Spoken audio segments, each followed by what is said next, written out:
দলের চেয়ারপারসন খালেদা জিয়ার মুক্তির দাবিতে রাজধানী নয়াপল্টনে বিএনপি সমাবেশ শুরু হয়েছে।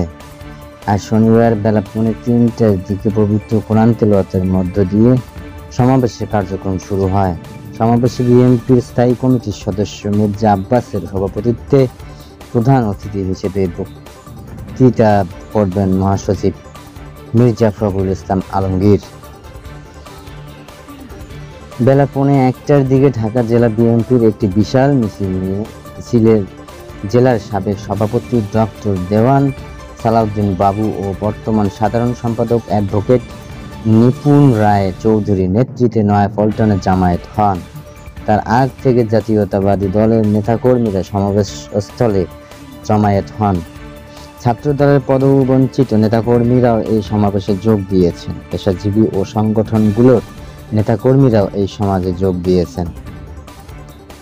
সমাবেশের জন্য বিএনপির কেন্দ্রীয় কার্যালয়ের সামনে অস্থায়ী মঞ্চ তৈরি করা হয়। 6টি পিকআপের উপর অস্থায়ীভাবে এই মঞ্চ তৈরি করা হয়। টানানো হয় ব্যানার।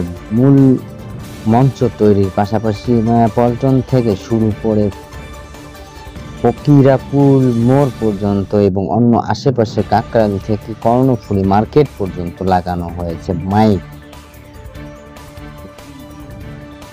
এরই মধ্যে মঞ্চে উপস্থিত ছিলেন বিএনপির স্থায়ী কমিটির সদস্য Nageshwar Chandra Roy, Amir Khasru Mahmud Chowdhury, vice chairman Barkatullah Bulu, Mohammad Shahjahan Nitai Roy Chowdhury, Ahmed Azam Khan chairperson, উপদেষ্টা মিজানুর রহমান মিনু, ডক্টর ফারহাদ আলিম ডোনার।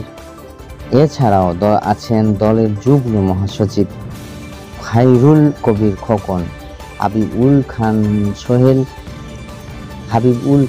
সোহেল, শহীদ উদ্দিন চৌধুরী অ্যানি, আব্দুল সালাম আজাদ, সৈয়দ ইমরান সালে প্রিন্স, সাংগঠনিক সম্পাদক সৈয়দুল আলম বাবুল, বিএনপি নেতা শিরিন সুলতানা, সাইফুল আলম নীরব, ডক্টর রফিকুল ইসলাম তাইকুল